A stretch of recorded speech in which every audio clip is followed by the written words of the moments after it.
Welcome to Chit Chat Stocks, the podcast that helps you discover your next great investment. I'm one of your hosts, Ryan Henderson, and I am joined, as always, by the one and only Brett Schaefer. This is our weekly Power Hour episode. We do these every Thursday live at 5 p.m. Eastern Time on YouTube. So if you ever want to get any questions to us live, head on over to YouTube, look up Chit Chat Stocks, and feel free to ask away in the comments. Thank you, everyone, for tuning in. We have a full slate today. We've got defense spending upgrades. We've got massive news out of Latin America, very controversial geopolitical news that we'll discuss. And we've got a number of other topics as well. I'm going to go over some 2025 numbers from the S&P 500, and some of this stuff might surprise you. Uh, but I'm going to go through some of that. BlackRock in the news, a lot of government news, which we don't typically do. But I'm going to stop there. I'll let you introduce yourself here, Brett. What are you most looking forward to talking about today? Well, Ryan, I have a new business venture to propose to you, and it is a daycare. You getting ready to start one of those? I think they're quite profitable from what I've been hearing. Chit Chat Stocks Daycare. You ready? Is that the third leg of the business model? It's I it, I try not to talk and most things political on this show, just because that's not the kind of show that we are. But it's becoming harder and harder to disaggregate the two. It seems, especially given the current administration. So we got to talk about some of the stuff. I was thinking through all of this. Imagine if you're just like an actual daycare operator in Minnesota, and when people ask what you do, now you have to tell them that, and everyone just thinks it's a gimmick. Yeah, But exactly. It's quite the story, yeah, and it is in our home state of Washington potentially, I guess as well. But yeah, let's get back to some other topics. I have a fun small cap of the week. I appreciate one of the listeners giving a really interesting company, medical device company, helping out the what we call it the baby economy, which is probably quite lucrative. We have a little bubble watch, obviously some updates on AI stuff, and a lot of good listener questions with some stuff we may or may not be able to talk well on. Oil stocks, ASML rally, Netflix drop, is Lemonade a turnaround play? I'll say hand up. I've been completely off on that one. At least I haven't. We'll check the stock price live, but I think I've been very bearish on them. The stock's been doing quite well. And then question maybe about the memory semiconductors and memory shortage, although I don't know exactly how much we will have any expertise on that. But the first thing I'll say is talking about government subsidies. There's news this week, Ryan, that may have saved my Oscar Health shares, as well as the rest of the Oscar Health bag holders. The ACA subsidies may return. Here's a quote for you. The emerging framework would extend the expired enhanced ACA subsidies over 2 years while adding income caps, anti fraud measures, and other provisions designed to draw GOP support. The legislation will require 60 votes to clear the Senate, where Republicans have a 53-47 majority and will also need to be approved by the GOP controlled House. It's important, I guess, because maybe they'll get some more customers out there, but I think this is all in all great news for Oscar Health. There's more steps to be had before it gets finalized, but betting against the subsidies stopping, or sorry, I did a double negative there. Betting that the subsidies are going to stop once they've already started, it's usually a poor sign. And, I'm hoping this is good progress for the company. You might not like it politically, but hey, you got to invest in the world you see, and hopefully they can make some money on it. what is, uh, without spoiling too much, what's your current return on Oscar? Ooh, let's see what the stock price is at today. It's not going to be crazy. Stock price is at about 17. I think my cost base is in the 14 to 15 range, but I actually don't remember.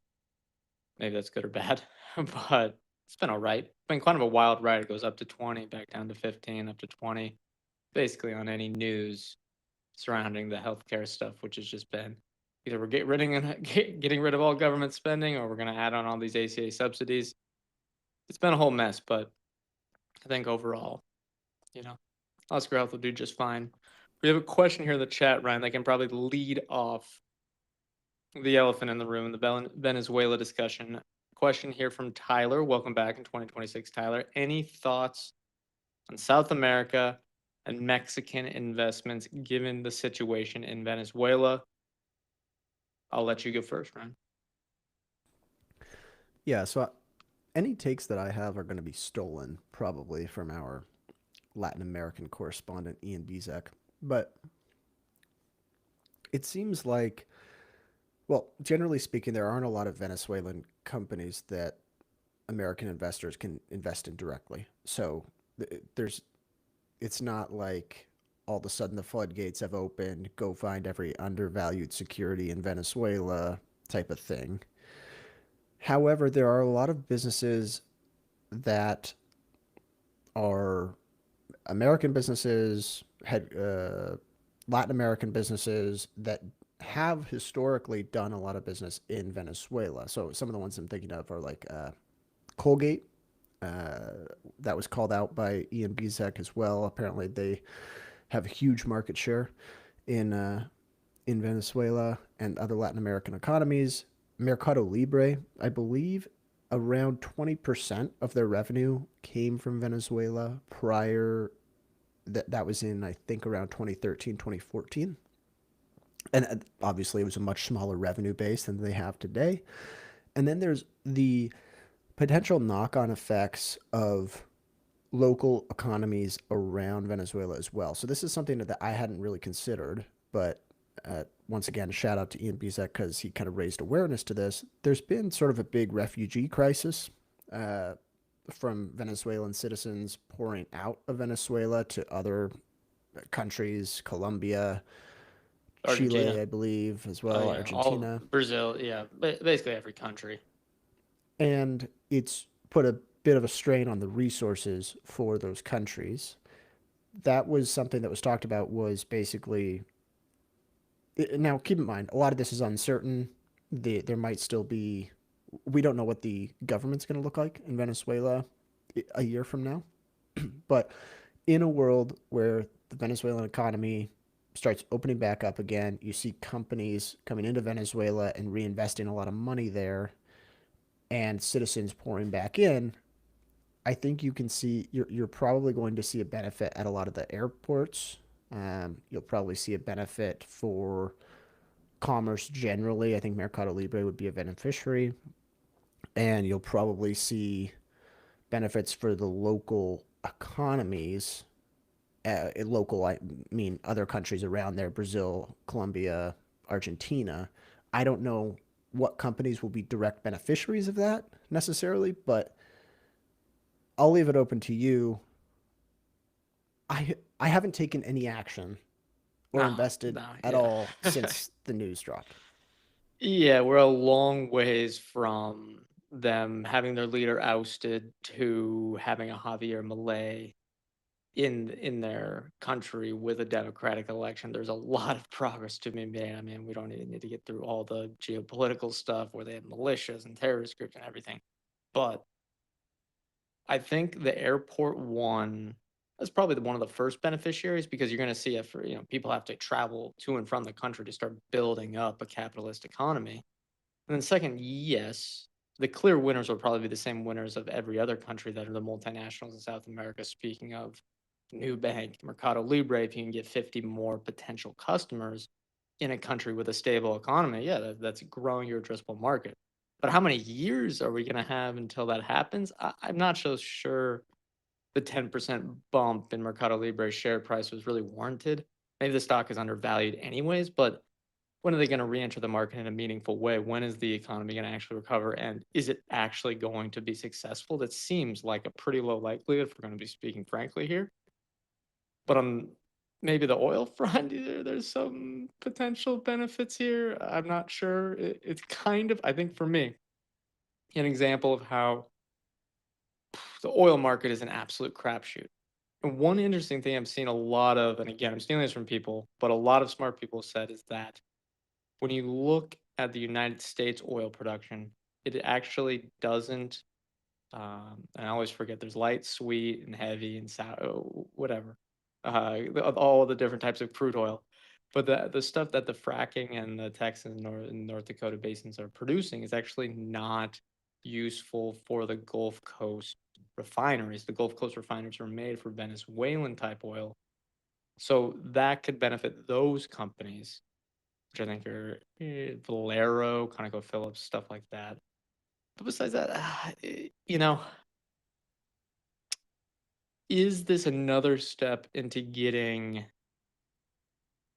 capitalism back in Latin America? Yes, but there's a lot more steps to go.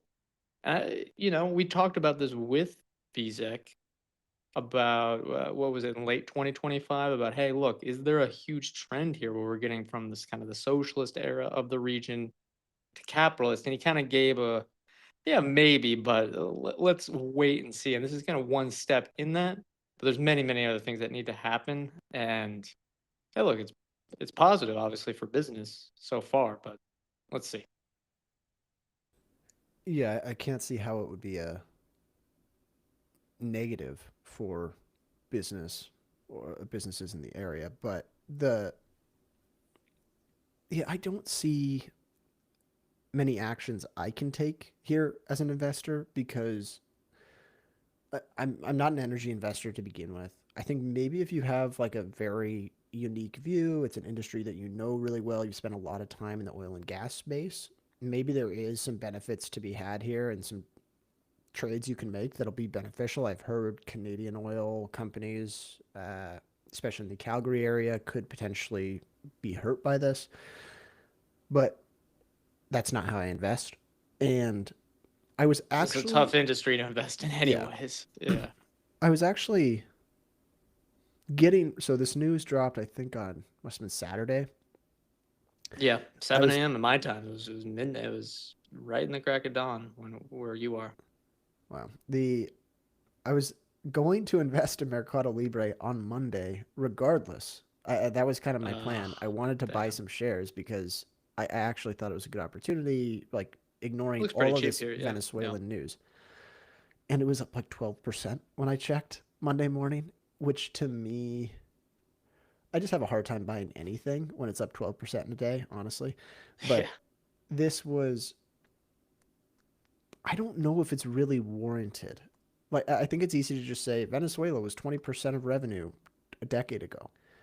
Well, it was probably generating, I think, around $100 million in revenue, which would be a fraction of today's business for Mercado Libre. Now, obviously, there's more angles, more things they can sell, more offerings that they can have to customers, and they have a big employee base there as well. But I think it's going to be a long time. Maybe it won't even happen before Venezuela actually contributes significantly to the top line for Mercado Oh yeah. Libre. So, Mexico and Brazil and Argentina are what matter more, and probably the stabilization of the Argentina hyperinflation is what matters way more over the next 5 years. We have a good point here, though, from the Investing for Beginners podcast, which is either Dave or Andrew. So thank you for the question here, and go listen to their show if you are a beginner investor and want to learn how basically this whole thing works. They say someone said that they think Mercado Libre will benefit from this, particularly the Pago segment. So maybe along with the airport, some of the first businesses that can enter, just because they're more asset light from a physical infrastructure standpoint, will be the Mercado Pagos or the new banks of the world to kind of get that banking engine going. I like the thesis there. yeah, it's just, I don't know. All this feels super speculative. We don't know what the government's going to So look like. we have a comment here that says, "Keep don't think too hard, Ryan. Just buy, just buy. 10 years, you won't care." You might be right, but still, Might be twelve true. percent in a day. Yeah, I have the same feeling. Just wait for There, tomorrow. yeah, it's just a gut. I can't do it. The honestly, sort of as big as the Venezuelan news is, it kind of means nothing for my investments at the moment. I can't. I still haven't found anything necessarily actionable about it. It's certainly not a like if you were thinking about investing in Mercado Libre anyways, this news is certainly more a positive than a negative, I would imagine. Sure. But yeah, I'm not investing in anything specifically based on this news. Maybe send an apology form to Lockheed Martin and the F-35. Seems to work well, given that high budget. But yeah, from an investing perspective, not so much. Maybe if we don't want to talk more government stuff, do we want to do your roundup, your list, your fiscal AI based list, S&P 500 winners, losers, and cheapest stocks? Kind of a fun thing to do at the start of every year. Sure. And I will, if you had to guess, what percentage of the S&P 500 companies, if I just started listing them all off and I said, do you know what this company does? What percentage do you think you Ooh, could get I right? know. This reminds me of there was a Jeopardy viral clip, at least on FinTwit, that none of the contestants knew what ETF stood for, which I gotta say that's quite a shame. I think there should be a investing slash finance focused Jeopardy game. I don't think we have the chops to put it on, but it would be a very very fun thing to do. If you said the 500 companies, I'm gonna go through look at your list here, just based off of these companies. I think I could do half. I think I could half. If it's generally like, all right, well, you have Seagate on this list. They do hard drives. Like if that's all I need to know about the business, I don't know much Sure. besides that. Yeah, I think I could get half on that level. I think that's probably a fair guess. I would have, going into this, so just for context, I put together a full dashboard on Fiscal AI of every single company in the S&P 500. I just wanted to basically be able to quickly, like, if I want to figure out the cheapest stock in the S&P 500 on whatever multiple, most expensive, whatever, I want to be able to pull it. So I built a dashboard and I went one by one with every single company, adding them. And I was blown away how few of them I actually knew. And obviously, the majority is weighted towards big tech. But if you were to go through an equal weighted uh, S&P 500, I wouldn't know half of the businesses probably. So much energy, like a ton of energy companies. Um, I just found it very surprising. If you asked me like what percentage of U.S. large caps would you know, I would have guessed much higher before I started doing this list. But let's go through it. This is the top five biggest winners in the S&P 500 from 2025, the biggest losers, and the cheapest stocks on a forward EV to EBIT basis. So the five biggest winners: SanDisk up 790%. It's all West, memory. 80% of this yeah, is memory, right? Western Digital, Micron, Seagate, all those memory. Robinhood is number five. All of those are basically above 200% returns. AI, AI, AI, AI, degenerate economy. Not surprised. Yeah, honestly, yeah. It's none of those interest me, No. frankly. We can talk about the memory segment here in a second, but yeah, when I'm going to give you a potential to have a hot take. Are you worried about Kalshi and Polymarket with Robinhood's market, with Robinhood's business? I don't think so. We're in the hype cycle. You think we're kind of in the little mini bubble with the prediction markets? Because Robinhood I might be would rank it expensive at, anyways, but yeah. I think it's just a matter of time until there's heavy regulation on the prediction markets, and I think it's going to really hurt Kalshi and Polymarket.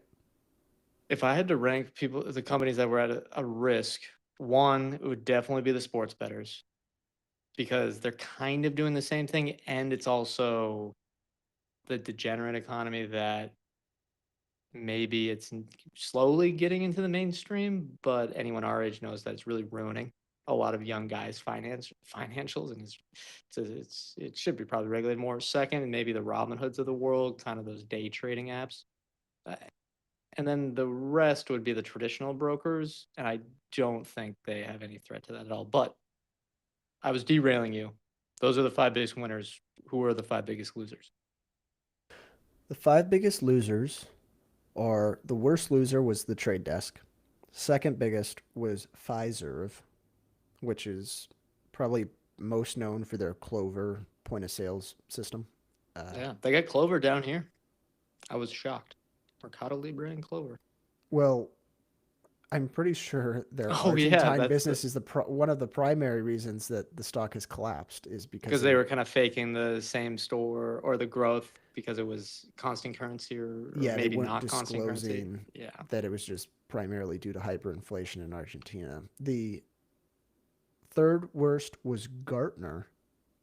That was maybe the most surprising one from this list. I didn't realize they'd been crushed so bad. Fourth Considered was an AI loser. Yeah. fourth was Deckers, which is home to the Hoka brand, which kind of surprises me because if you look at like just sales, Hoka's still kind of on a tear and the company's doing quite well.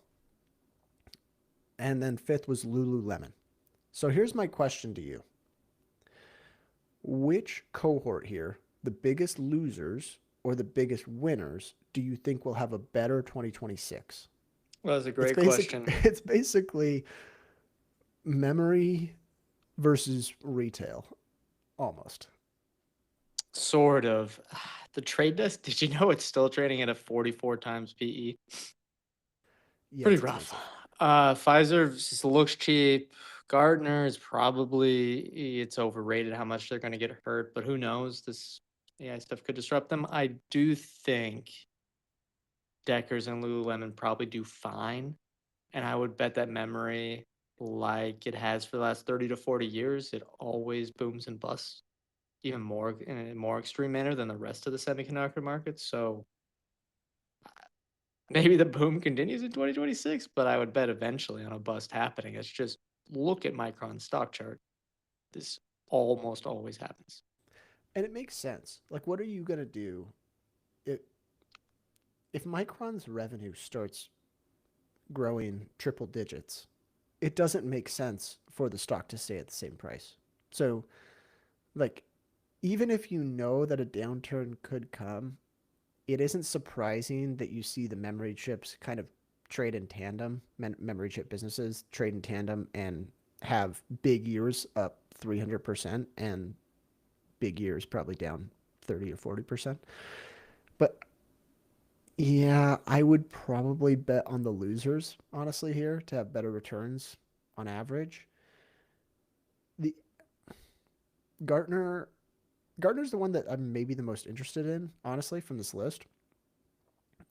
I don't love like we kind of talk poorly about consultants all the time, but they have a lot of recurring long-standing relationships with businesses that I don't think are going away necessarily, and I would guess that the AI risk is overstated. I mean, the Gartner's Magic Quadrant, Brett. Oh How God. is the world going to disrupt that? Yeah.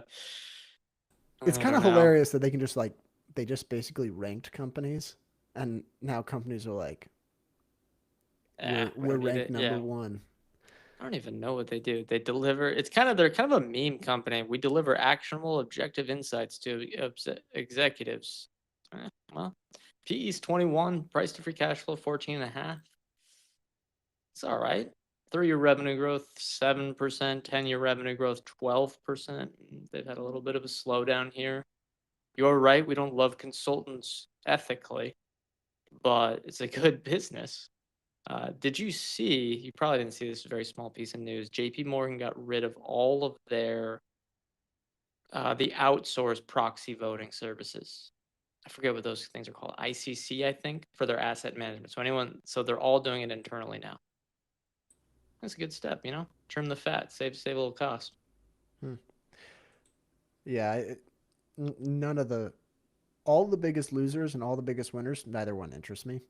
Now, the top five cheapest stocks, here's the part where I basically realized I don't know half the US economy. Omnicom Group is the cheapest. I have no clue what they do. APA Corp, Allstate, Viatris, Principal Financial. Now, it's hard for me to say I'm interested in any of those. They all trade at less than 7 times forward operating income. But Let me give you the most expensive here. Actually, maybe I'll let you guess it. Can The you most guess? expensive in the S&P? Can you guess? Robinhood. Robinhood. Is Robinhood in there? I'm gonna go on a forward EV to Okay. what do we want? Well, EBIT? sure. Forward EV to Palantir has EBIT. to be in there. Palantir has to be in there. I don't think Rocket Lab's going to be in S&P because they're not profitable. I'd say Palantir and Robinhood are for sure in there. Robinhood is not in here. Oh, I wow. don't think they. I don't think analysts guide on EBIT for them, so they can't qualify here. But probably on a free cash flow basis, they would. Sure. Palantir, though. Correct? Palantir Or, is in there. Palantir is the fourth most expensive. oh, Well, who's above Palantir? keep in mind this is non-GAAP because Okay, okay. it's analyst estimates. The most expensive is Axon, Oh, yeah, yeah. Tesla, Yeah. CoStar Group, Palantir, and CrowdStrike. Yeah, those are some great picks. Would you short this basket in 2026? Yeah, maybe. No, I think I Well, would. I won't. I don't short, but if I were to, I would not have a problem shorting this basket. If you had to short or go long or be cash, I think I'd go short. Not your entire portfolio, obviously. Omnicom Group is a marketing agency, advertising agency. So think Mad Men. And I guess that makes sense. They're trading at 5 times earnings because I bet the entire industry thinks they're going to be replaced by AI. Who knows? If you're an AI, if you think that is, well, if you think that's not going to happen, 5 times earnings, well, pretty cheap. All right, we've got a couple people that guessed uh, some of the companies on the list, but that's it for S&P 500. Again, I think it's fun to do this every year and just see the best performers, see the cheapest, most expensive stocks, uh, and it's kind of a fun way to potentially get new idea generation. Is it's old school, but just go one by one, look at a quick business description, face forward multiple, and it could at least maybe inspire some future research. Do we want to talk about the housing market? Yes, Ryan, I'm going to save you here. You got almost, I don't know what to call this, maybe Pompliano'd. You're mistaking BlackRock and Blackstone. Oh, yeah, this was more so just a. Oh, Anyway, you're in on the joke. You're in on the joke. Okay. yeah, all asset managers are well, in theory, prohibited. Uh, but Yeah, we'll BlackRock, see yeah, what would not happens apply. legally. Yeah. I have nothing to So say on that one. let The me. defense stuff would be. Are you want to talk defense or this? Well, I am curious on your opinions here. So, real quick, for anyone that didn't hear, here is a post from uh, the President of the United States. Also, by the way, I don't know if we ever talked about it, but did you see Truth Social is merging with like some. I What? mentioned it on Bubble Watch, I believe, unless we didn't have time for it on an episode. Yeah, merging with a fusion energy company. Two fake businesses coming together for. Have we ever had like such blatant, like, I Yeah, don't know, it's, promotional activity out of the literal President of the United States? two promotional companies just coming together. Yeah, it's interesting. Let's just put it that way. All right, back on topic. What was the tweet? He says, for a very long time, buying and owning a home was considered the pinnacle of the American dream. It was the reward for working hard and doing the right thing. Doing the right thing, but now, because of the record high inflation caused by Joe Biden and the Democrats in Congress, that American dream is increasingly out of reach for far too many people, especially younger Americans. Some of that is accurate. Um, It is for that reason and much more that I am immediately taking steps to ban large institutional investors from buying more single family homes, and I will be calling on Congress to codify it. People live in homes, not corporations. I will discuss this topic and more in Davos, whatever. Um, what do you think of this? It's pandering to get votes. It's not. I think the stats I see is that it's 0.5% of the market. Now, I believe some of the highest numbers I've seen out there is during, I think it was maybe the 2021, 2022 building boom, or the house, whatever, house price appreciation boom. Some of the Sunbelt areas had 20% of new builds go to these asset managers, which is high. But these are the places that are seeing the highest level of price corrections. I mean, your market, Ryan, was one of the cities mentioned, and it has the sharpest correction in the whole nation. It seems a lot cheaper now. So, would banning them help with this? I don't think so. Like, in what scenario is reducing supply going to help? I mean, sure, maybe more people will rent, but Reducing supply or demand? supply, because the home builders build stuff directly to sell to these asset managers. I would Oh, think it would reduce supply of homes because I you're didn't taking out a realize. large corporate buyer. I did not realize that some of the like builds were intentionally Yeah, it's the build to like. rent. Yeah. Oh, okay. Yeah. I mean, it would suck to get outbid by Blackstone if you're both like if you're It's true. looking Yeah. making an offer for Anecdotally, a it's a home. bad story. Yeah. That Doesn't play is well. like just hilariously sounds just awful. But Yeah. I don't know if Yeah. Does it solve interference here anything? Yeah. is the right approach. Yeah, it kind of we'll see what comes of it. DR Horton traded down on this news, which I am a DR Horton shareholder still. It I honestly didn't I think a very small percentage of their homes are sold to Oh, yeah. asset managers for build to rent, but it would, like you said, it would potentially curtail their building efforts. Right. Because if you can have a large corporate buyer out there to kind of be the bottom level, DR Horton, the big home builders, can say, all right, if we build this, maybe we sell it at a cheaper price. But, if we oversupply the market, we'll be able to sell it to these asset managers who will rent it out. I don't think, whatever. I think it's going to affect nothing. Yeah. Just as what's going on now has nothing to do with the price, the unaffordability. All right, let's shift gears here. What do we think of small cap of the week? You prepared one this week for us, and Yeah, listener actually, listener gave me a lot of the notes here, trying this to was inspire also Ryan a to keep recommendation doing. from. I was talking offline with Travis Hoyam, recurring guest, about this stock. He's been talking about this on his channel, and although I didn't prep the notes, this would have been my next probably small cap of the week.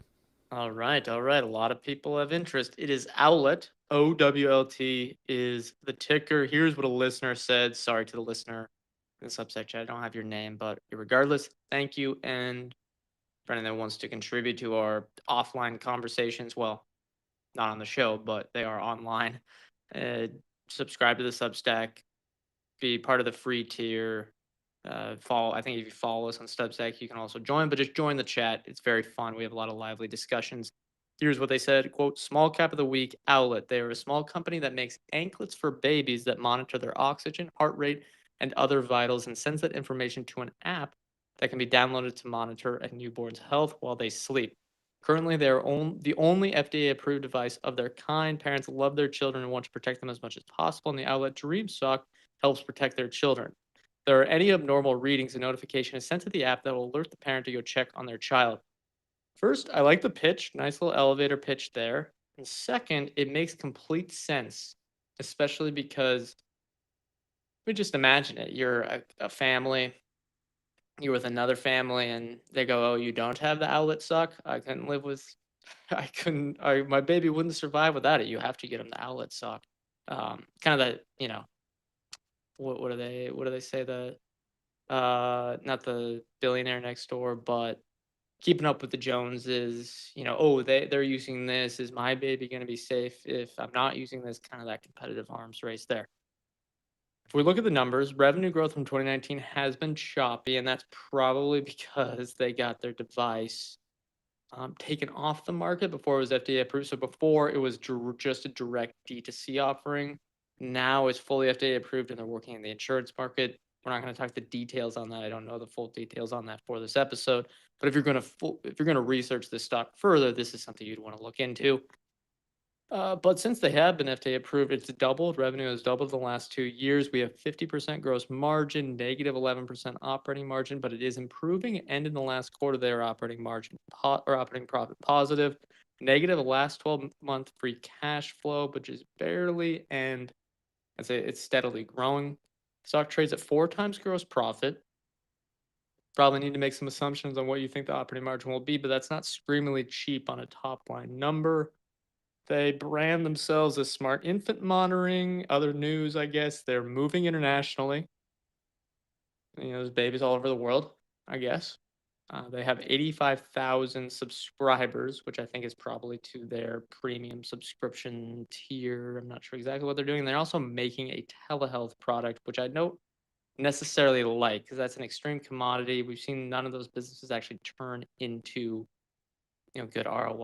I mean, Teladoc's the most famous example there. So gut check, I don't like that part of the business, but seeing the growing subscriber base moving internationally, that looks nice, especially with this FDA protection being the only product out there at the moment. Balance sheet looks fairly clean, a little bit of debt, some common stock warrant liabilities, and I think parents will definitely want to use this if other parents are using this and if it's useful.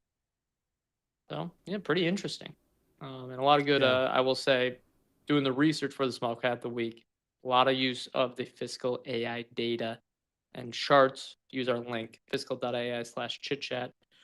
Get 15% off any paid plan. Ryan, what are your thoughts? I'm interested. You got one number wrong there. You said 4 times gross profit. I think it's 8 or 9 times gross profit. Okay, It's about four apologies. times revenue, four to 5 times revenue. The It is interesting where if you look at the sales for the business, they peaked in 2021, and then as the FDA forced them to pull it off the market, you saw this massive drawdown. But the fact that they've been able to kind of reinvigorate demand, and I believe they have FDA clearance now as well on a couple different products. Uh, it does look promising. The stock is up, I think, almost 300% over the last year. Let me double check this. Total return 242% over the last year. So it isn't that there aren't returns in front of it. I think medical devices can be decent businesses. I have not usually had great history investing in medical device companies, but What history do you have? um I guess Evolus would not really count as a medical device, but Remember the dental one, Vivo Therapeutics. Remember that one, the microcap? oh, the one that was like blatant insider dealing. Yeah, like we Uh, never invested, I guess. yes, I do remember that. That was terrible.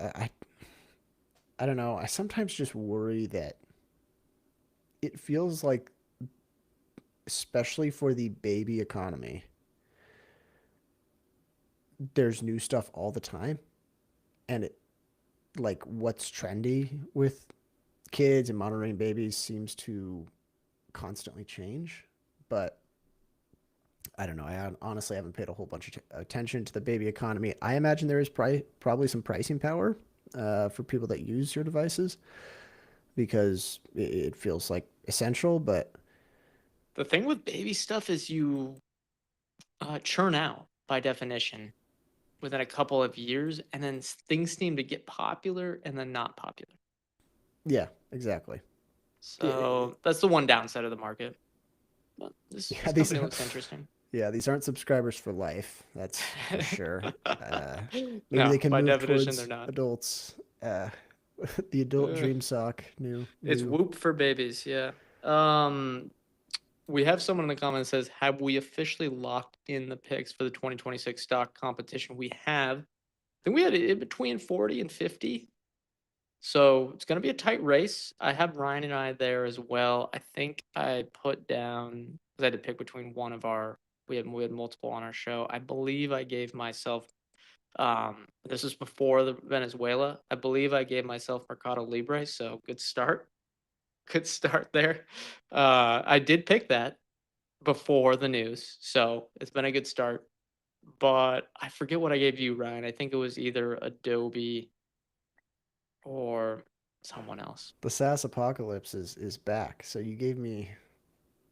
It I can't started. believe you gave I me picked Adobe. one of your three. One of your three. You can also switch it to any of your three. But I That's fair. figured if it I was am a one of your shareholder. three, yeah.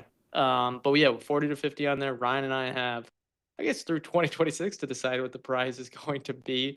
Besides bragging rights, but thank you to the listeners that joined. A lot of interesting picks, some kind of deep value stuff, smaller stuff, larger stuff, momentum stuff. It's gonna be fun to see who wins. Yeah. All right. Do we want to talk defense spending?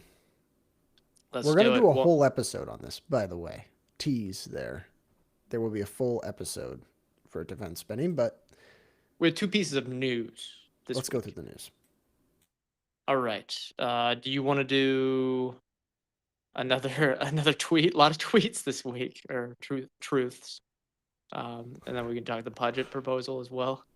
Sure. Yeah, yeah. Let's go through the truth post. I don't know what they call it. I think it's called truth. Is it like when you is it when you post it, is it called a truth? Like you're I don't I know. I truthed don't it? know. I've gone on there once to try. I think I went on there yesterday to see if something was a real post. But yeah, what did our dear leader say? Oh, okay. I thought you were going to go through it. No, quick. All I have is a quote here. I'm sure you can look it up while I'm reading this, but uh, this is from someone quoting the post. It says President Trump says executives of U.S. defense contractors will no longer be allowed to make more than $5 million unless they build new and modern plants. He also said that Lockheed Martin and other government contractors shouldn't be buying back stock if they aren't spending enough on research and development. I'm going to let you talk first. I have a hard take against this, but Yeah, I thoughts. mean, that sums up the post. I tried to look it up. The site's littered with ads, so I couldn't get to it. On the one hand, yeah, you could argue that these companies are a little stodgy, but I would argue on the other hand, there's competition coming from the likes of Palantir and Anduril to kind of get their behinds in gear, so to speak. Bring a little competition back to the space. The legality of mandating whether some companies should be able to buy back or dividend a stock or not, I guess in almost any other circumstance, 100%, yeah, I would say the government shouldn't be able to do this. But the fact that they are the customer or the contractor with the government, maybe there's a way they can legally say, like, look, your contract, you're not going to win any contract since they are like 90% of the business. So that in this case, like, there might be some validity to the, not that I believe it's the right way to go about it, but there might be some legal way to actually take action here. Um, yeah, it's interesting. It relates to, again, I'm having trouble having coherent thoughts because I'm not sure exactly what's happening there.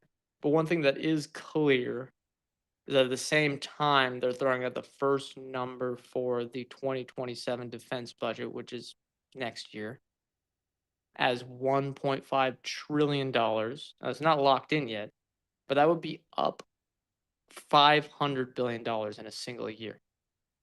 Like, I would like to know what exactly is going to be allocated here. Is it shipyards, UUV, software? I would say this is not a bad time for Kraken Robotics to try to win some contracts.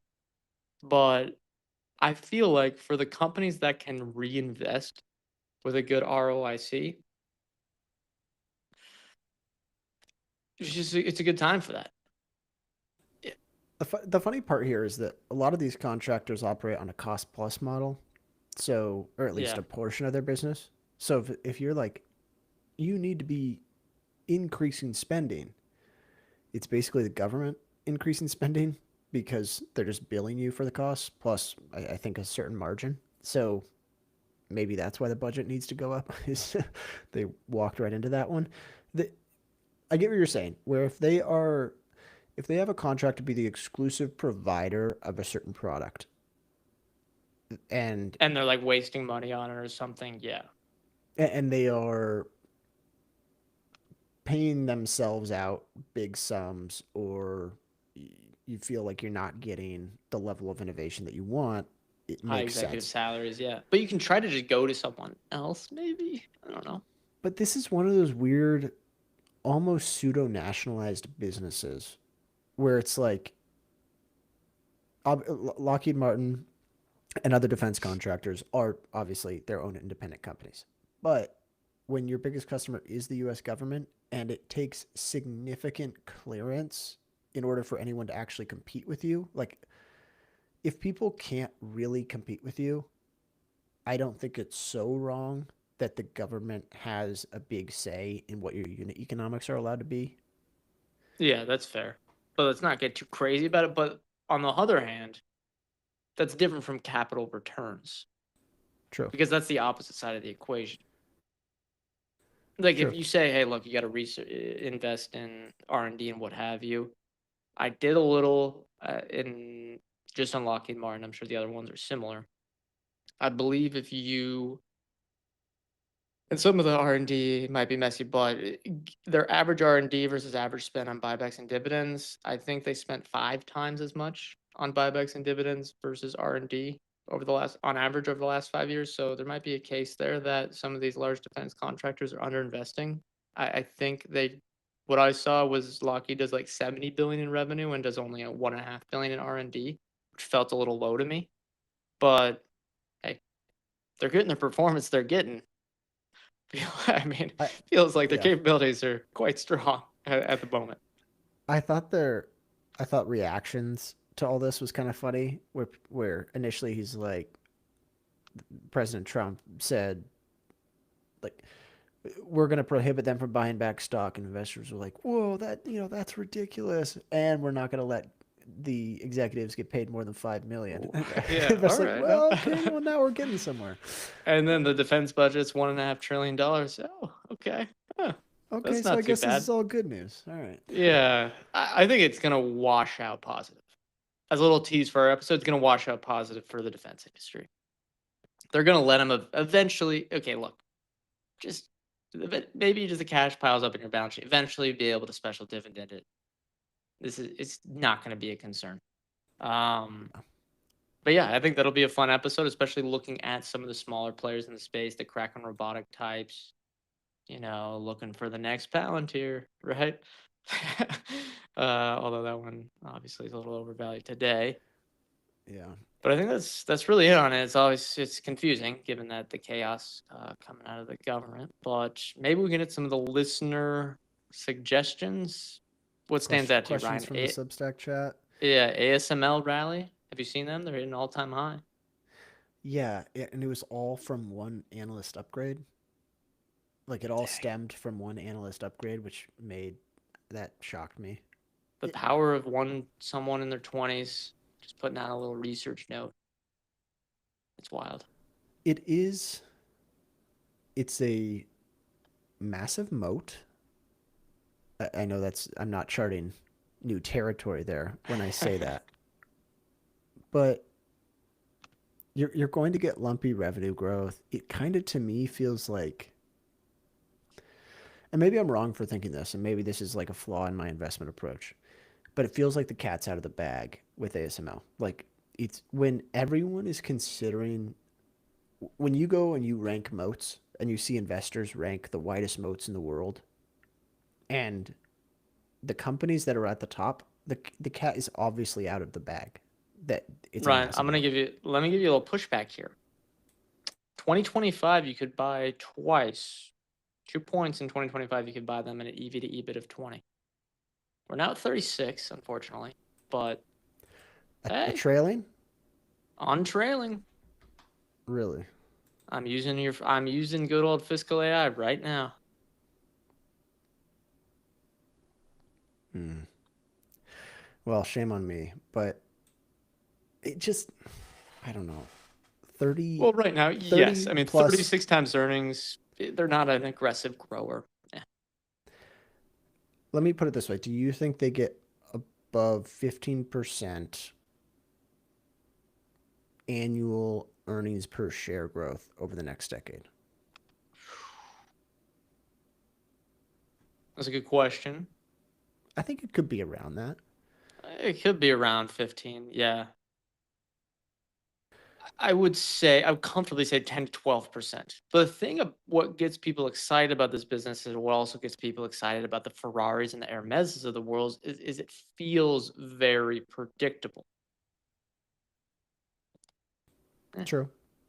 I, I guess I'm waiting to come out to the other side of the AI boom and bust. If it doesn't happen, it doesn't happen. But that's what I'm waiting for. If a really slammed up opportunity to buy ASML or TSMC, I'd probably favor ASML just given the Taiwan stuff, because ASML would honestly benefit if Taiwan was destroyed. We need more machines in other parts of the world, but I'd wait for that. If it doesn't happen, just leave it on the sideline. All right. Let's pull this up now. Taiwan Semiconductor, Oh boy, ASML, EV to EBIT. look at that! You're looking at the speed of fiscal AI in the live stream. So, would you rather own? Oh boy, bugged out on Starting me. to see. Would you rather own ASML at 35 times EV to EBIT Okay. or Taiwan Semiconductor? Let's go straight to the company page then, if it's not going to populate for me. At interesting, something's bugged out. Well, forward EV to EBIT 19. I'm guessing it's probably low 20s trailing. Low 20s trailing Taiwan Semiconductor or mid 30s ASML. Yeah, which one is more exposed to the AI cycle? I'd rather buy. My gut says ASML over the long term, but it seems pretty equal. TSMC, I think I'd go TSMC. yeah, but they have competition, and it's going like ASML is none. China can't even. Um, That's they true. have like a government mandate to try to compete with them, and they can't. Yeah. I don't know why I have this prejudice against ASML, but for some reason I do. You hate the Dutch. Yeah. I don't know. I just feel like it's so. I gotta get rid of the bias of like other people own it, so I can't. Um, Yeah, that's fair. All right. Let's see. Memory stuff. We already can't talk about that except for that the stocks are up. Netflix drop and a Warner Brothers update. It looks like Warner Brothers really wants to go with Netflix, according to the reporting. Netflix is now in a spicy little drawdown. It's not bad. I think they're down to a 30 times earnings. Let me pull up their EV to EBIT or preferred metric for talking about stuff on the show. 32 times. No, 31 times. Trailing figures, Ryan. Any interest now during this drawdown? Did you know you could have bought them at 10 times in 2022? Did we buy? No. it was 10 times trailing. In 2022, let's pull out the graphing line right now. 13. 13. Wow. That is so okay. I have I have quite a bit of thoughts on Netflix. I listened to the interview with Reed Hastings, which by the way, that was He's the doing most ski resorts now. It doesn't matter. it was the most outrageous ad load I've ever experienced on a I know. podcast.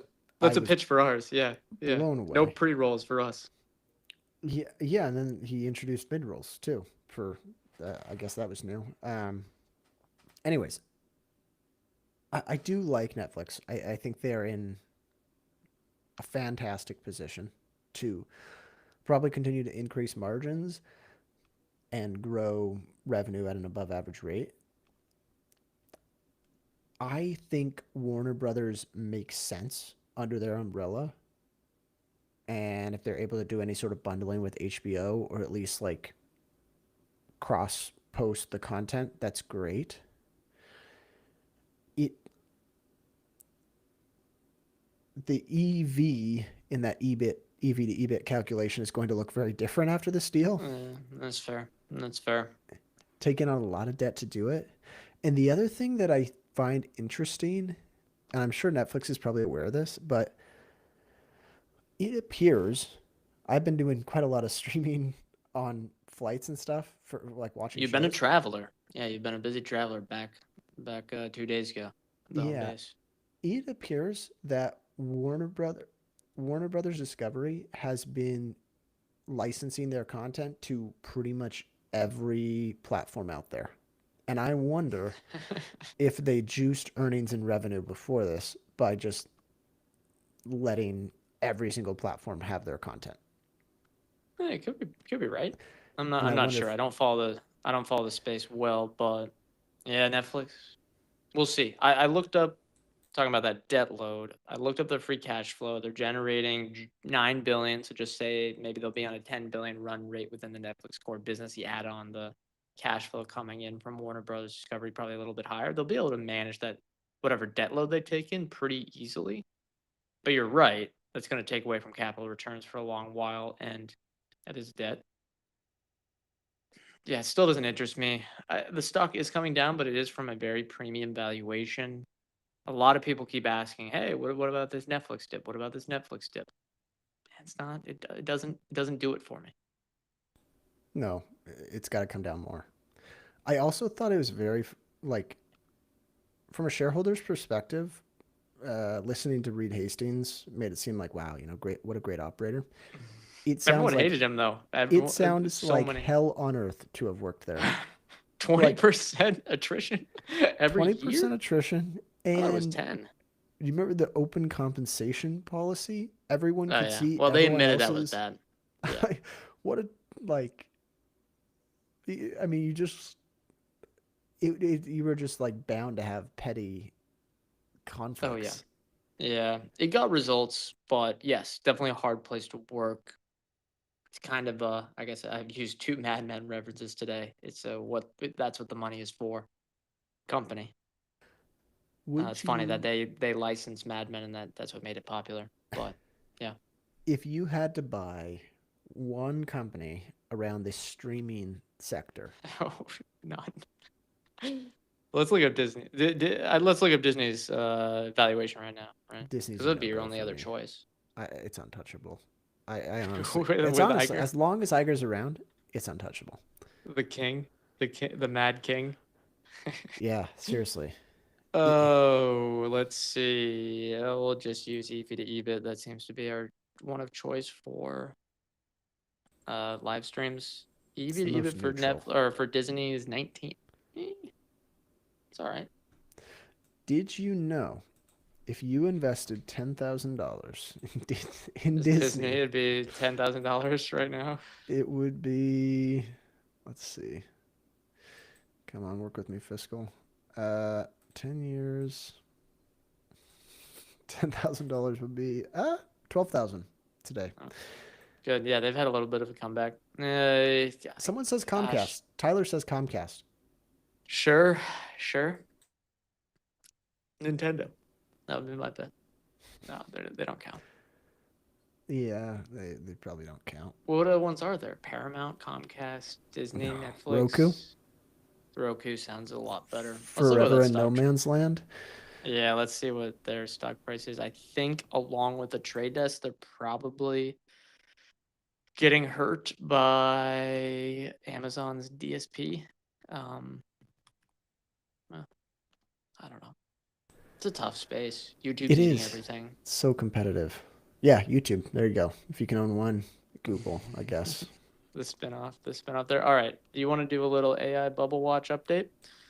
Yes. Anthropic and XAI are raising money. $30 billion, just a little tiny $30 billion this week. Um, Okay, Anthropic funding round, quote, Anthropic, the developer of Claude, plans to raise $10 billion at a valuation of $350 billion, according to people familiar with the matter. GIC, Singapore Sovereign Wealth Fund, and Cotu plan to lead the new financing. Am I saying Cotu correctly? I think so. All right. The funding round, the third mega deal in the past year, follows a $13 billion investment in September that valued the company at $183 billion. I think they want to shore up this balance sheet in case the AI bubble bursts because they are burning a lot of money right now, although it's not as bad as OpenAI. And then I'm going to read off another one here. XAI, which I should say is how many years old? Like 3 years old. XAI, Elon Musk's artificial intelligence company, completed a $20 billion Series E funding round. $20 billion Series E. And this company, how old are they? It's coming from Qatar, What Valor Equity Group, Stepstone, MGX, Baron Capital Group, and Fidelity. what is it's funny that like It's Grok. oil Dude, money's just the I guess, yeah. the thing being poured into the tech world right now. It's all grok. Grok. I know, it feels So like it's no one just tweet uses them. replies like Yeah. I don't understand it because it feels like it's a three-horse race. Claude, Gemini, OpenAI, or ChatGPT. I don't see the like real commercial use, frankly, for grok other than tweet replies and people asking, "Hey grok, make this person into a bikini or something," Yeah. which seems to Need be a more trend data lately. center, need more data center investments for that. Gonna get a really good ROI. Claude makes the most sense, like Yeah, they're growing commercial like perspective. crazy. That's Gemini the too. Amazon pitch, right? The short-term Amazon pitch. Little catalyst coming in 2026, huh? This will be a markup on operating On there. income will look good for Net Amazon. income. Net income. Net Yeah. income, sorry. Yeah. Which will make the earnings multiple look real cheap. Oh yeah. People are gonna love that. The all caps tweets. Earnings per share beat expectations. Blah blah blah. Everyone's gonna go nuts. It will. It will. It Yeah, will it beat by a will. lot. All right, we're long. Maybe we'll save the lemonade one for next time because I don't want to look bad for So bashing if the it company. drops in the next week, you'll be validated. All Yeah, right. well, I'm not afraid to talk about it, but yes, I said some bearish things online and people have bookmarked it apparently. I've been replying to my tweet from like 2 years ago Hey, in the last few months.